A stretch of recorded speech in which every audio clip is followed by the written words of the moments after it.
Hello, I am Andrew White, and thank you for tuning in to U.S. Army Corps of Engineers podcast, Building Careers. The purpose of this podcast is to shed some light on the finer details of the federal hiring process, as well as diving into the different career opportunities within the U.S. Army Corps of Engineers. Building Careers podcast is made possible by your U.S. service members whose bravery and sacrifice allows you to listen to this and other great podcasts wherever, whenever, and however you want. Make sure you subscribe to this podcast on all your favorite platforms to include YouTube, SoundCloud, and Apple Podcasts so you'll be notified when each episode is published. Feel free to send me questions and comments at andrew.e.white@usace.army.mil. Without further ado, here is Building Careers.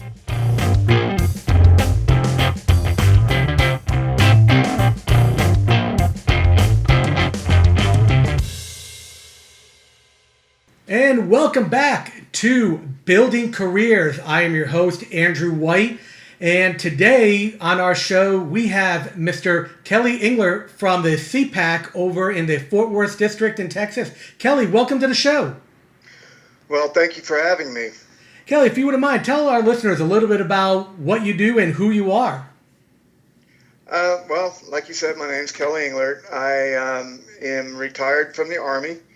I did 28 years, retired in 2008, and in the Army, I was a combat engineer and a career counselor.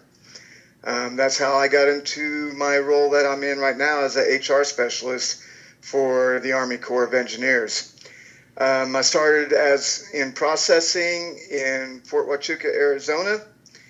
I did a little stint in Defense Language Institute in California, and then I moved to Yuma, Arizona, and am currently with the Fort Worth Southwest Division here in Fort Worth, Texas. Excellent. Well, definitely welcome to the show. We are more than happy to have you on. Today, we want to talk a little bit about direct hiring authority and how that works, and if you can elaborate a little bit about what that is for our listeners.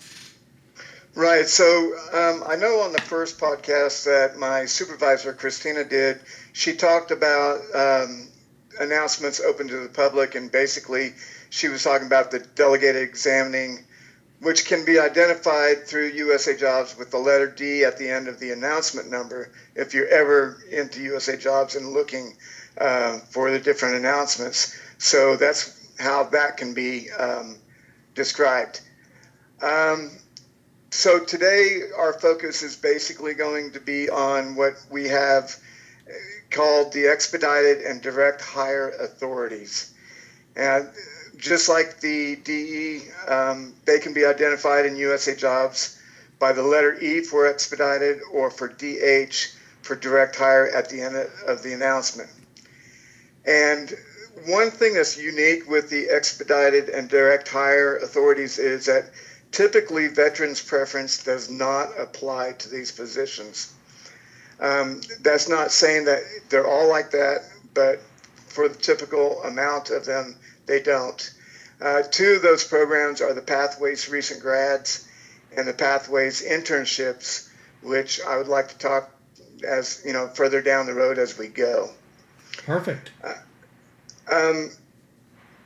As far as the Expedited and Direct Hire, they are OPM and DoD temporary hiring authorities. For those of you who don't know, OPM is Office of Personnel Management, and of course DoD is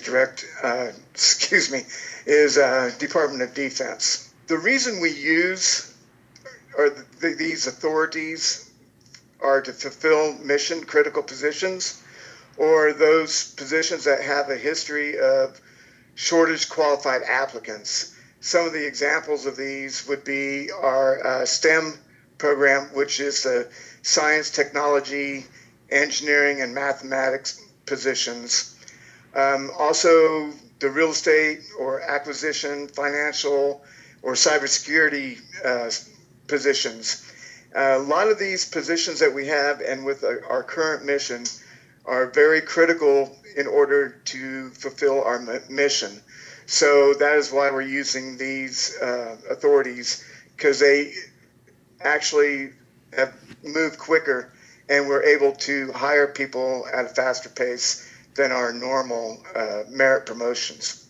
Management does not have to give public notice on all of these, but they can if they want to. And management doesn't have to give public notice is if they have if they have someone that they know that they want to hire, if they have a by name, then they can go ahead and just use the direct hire authority and request that person. Now, with that said, that person still has to qualify for the position. So they're still going to have a resume, and if there is a education that needs to be met, for instance, on our engineer positions, most of those positions have to have at least a bachelor's degree within some type of engineering position.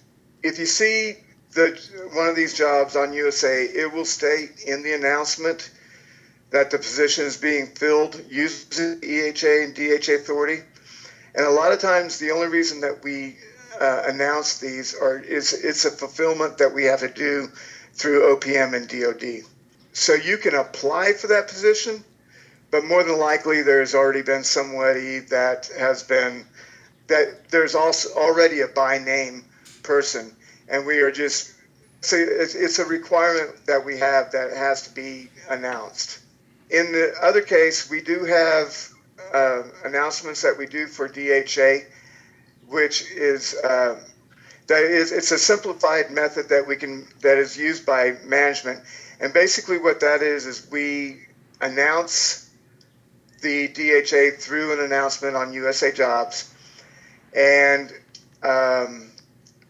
when the applicants go in, they don't have to complete a questionnaire. They just have to complete send in their resume and any other, if there's a license or a degree that is needed, they have to have that with their resume to the announcement. And what will happen after the announcement closes, the HR personnel will create the list of those that are qualified based off if they have received all the applicant's information needed, resume, license, or degree. And then we will send that list to the management. At that time, management will take that list and they will do their interview, their boards, or whatever else, however they decide to select the applicant. And then they will return that list to HR. HR will then take the names that the management has selected and we will qualify the applicant. It is very important to let you know that on every job announcement there's a section that describes the educational requirements or license requirements needed. I can't say that enough because there are a lot of times that we get applicants that they have a great resume, but then they forget to put in their degree or their license, and we cannot qualify them because they did not provide us with all the information needed. Next, I'd like to talk about the Pathways recent grads. This is one of the programs we have for those that have just graduated or will be graduating soon from college. Now, these are, so when we're talking about the Pathways recent grads, we're talking about permanent positions, and the intent of these is to provide opportunities for individuals who have a qualifying degree within that position. So it's kind of like a developmental type of opportunity. Yeah, and so that they can get a little bit of experience that'll lead to a career with the federal government. They must apply on USAJOBS, but again, management can locate potential candidates at career fairs or through colleges. Yeah, we want to talk about with career fairs. When we're out there and we see a good qualified applicant coming in who's about to graduate from whatever university with a degree in one of our engineering fields, whether it's structural, civil, engineer, could we have those applicants apply for Pathways at that time? Yes. Now, when you're talking about the career fairs, what we would do at the career fairs, we would receive all their information. If they have their resume, if they have their transcripts, we would take those and we would try to pre-qualify them right there. Okay. And could possibly, if they meet all the everything that is needed for that position, then we could possibly do a tentative job offer at that point. Okay. That's great for some of our upcoming career fairs. As you know, we're constantly doing them. We've got a lot of virtual career fairs coming up. Would the same process work in the virtual world, since that they'll email us that information right away? We could send that over to be potentially pre-qualified?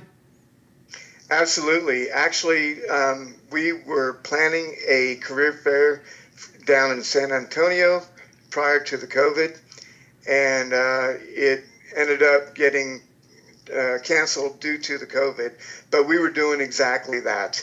I was one of the HR specialists that was going to be here in Fort Worth, and they were going to have the career fair in San Antonio, and they were going to feed all the information back to me. I would pre-qualify the applicant, and then I would send it back to San Antonio and say yes or no of if we could qualify this person. So it's a great tool for managers. It's a great tool for applicants that come to these fairs, and that we can give them a on the spot tentative offer. And that comes once you pre-qualify. That's then up to the management to make a decision whether or not they want to make a tentative offer to that individual. Correct? Correct. All we do is we pre-qualify and make sure that they meet all the eligibility, and then if management wants to make the tentative offer, then they just let us know, and then we will go from there. Now, Kelly, what are some of the issues that you run into commonly with applicants, their application packet? A few issues. One is their resume. Normally in the civilian sector, they always tell you we want a one-page resume. The federal government is totally different. We want as much in there as possible. When you're applying for a position through USAJOBS and you go to that announcement, the announcement will have a section on there that shows you what the specialized experience it is that is needed for that position. That is what we're looking for in your resume. It may be two different portions of specialized experience. It may be three, it may be four. But the bottom line is, if you do not have that specialized experience in your resume, you will not get selected for that position. Yeah.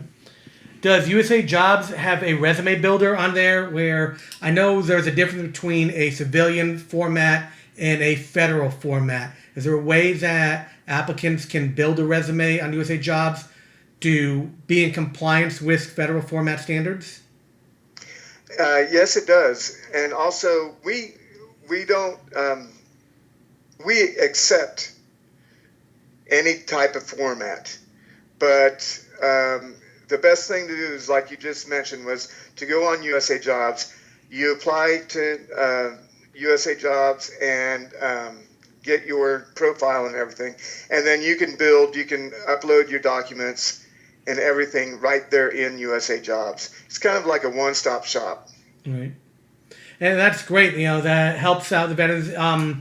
Is there an advantage to one resume format or the other? Or like you said, you guys accept any format, but in general speaking to federal applications, whether it's with USACE or anyone else, one version versus the other, or they're both equal as long as the information is there? Well, obviously, because it is a federal agency, we prefer you to go into USAJOBS and use that application.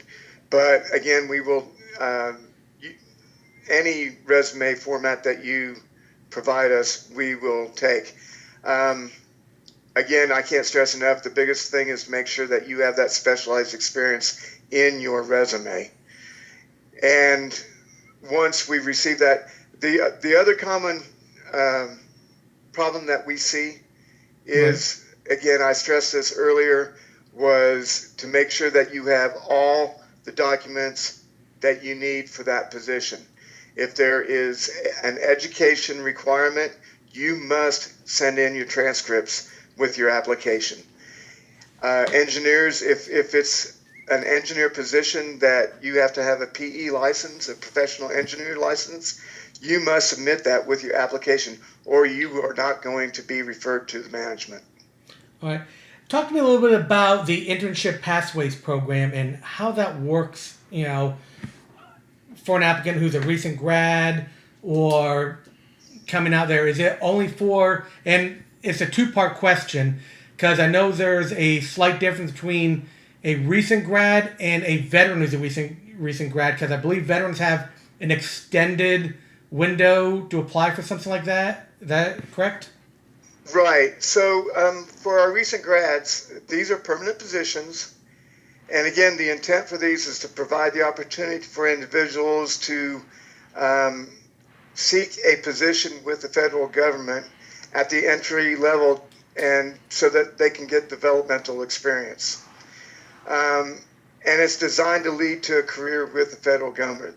As far as you're talking about veterans, so normally a regular graduate, a civilian, would have to, their eligibility is within 2 years, so it has to be within the past 2 years of the announcement date. Now, you were talking about the vets. The vets actually have up to 6 years if they had to fulfill a military obligation. So basically, if they graduated college and then right after that they had a military obligation that they had to fulfill, they have actually up to 6 years from their graduation date to apply through the Pathways recent grads. Okay, appreciate that. Question, what advice would you give a applicant who is looking to come in either as direct hire or Pathways, program? Any specific, thing they say, hey, you can do a lot of other things, but this is the one thing or a couple things you must make sure you do to even be considered? I kind of actually already, it's kind of interesting that you said that, because my neighbor who just graduated school, I was talking to him, and he is looking at becoming a mechanical engineer. And so I was talking to him about it. I said, look, this is the things that you need to do to make yourself successful. I said, you've heard the old thing, C's get degrees. Well, yeah, they do. But if you want to be successful, you still need to try to get as high as GPA as possible, because that grade point average will make a difference to that manager when they go to interview you. Also, you want to keep your options open. There are a lot of different positions out there, and just because this one you didn't get selected for doesn't mean you shouldn't keep trying and apply. That is the biggest thing. There are so many different jobs out there, and there are so many different people trying to get that same position you are. But if you're not persistent on it, you're not going to get it. You have to be persistent. Yeah, I would absolutely agree with you on that. I mean, one of the key factors I tell a lot of folks out there is the main thing is get your foot in the door. Once you get your foot in the door, not that it's entirely easier, but you have a little more wiggle room, if you will, to try to get that truly desired position you're looking out for that you may not get on the first crack at it. Would that be fair to say? You're absolutely correct, because I'm a good example. Again, I retired as a master sergeant in the Army after 28 years. And when I went into the civilian sector, I put my resume, I just flooded my resume out there, and I got no prospects whatsoever. Finally, I went into USAJOBS and I applied for a federal position, and I got selected as a GS4. And everybody was telling me, "Oh, you're just getting a GS4. Since you're a master sergeant in the Army, you're no way, you're belittling yourself." But the thing was, I got into the door, and that was back in 2008. Yep. I am currently a GS12. Yep. That getting your foot in the door is one of the biggest things, and then you can move up from there. And I would absolutely concur with you. Like I said, myself, I'm a retired major from the Army. I wanted, certain agencies, certain jobs. My first federal experience was working with the Department of Commerce. Totally different than anything that I'd ever done before. But you are 100% correct. Once I got my foot in the door, not at the GS level that I necessarily wanted to be at, given my rank as well, it afforded me the opportunity to come on in, get the job that I ultimately wanted, where I am right now, and build from there. And I think that's the key thing to tell a lot of folks when they're looking for a position is you may not get what you want right away. But if you're persistent and you work at it, you're going to, find success eventually. It's not the easiest world to crack into, but once you get into it, the doors are wide open for you to move around, and it's important to set realistic expectations for you, especially your first job out into the federal service. I think that's fair to say. Would you agree? I agree 100%. And one of the things, you want to talk about veterans a little bit. One of the things that somebody told me to, like I said, I was a combat engineer, also a career counselor at the end of my time, but they were like, "Well, you're never going to get a job on the outside being a combat engineer." Same thing they say about infantry. But a lot of places, what they look for, yes, you have to have that specialized experience in your resume, but they also look for that leadership experience. That makes a big difference. So, and a lot of people don't understand that a lot of infantrymen, they have degrees already.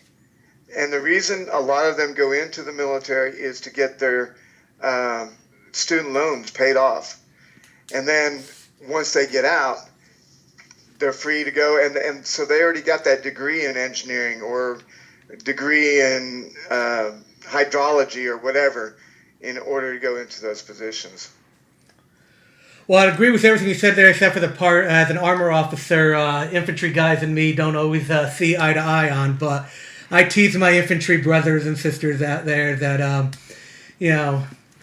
the real brains go to the Armor Corps, but that's just my own personal opinion on that.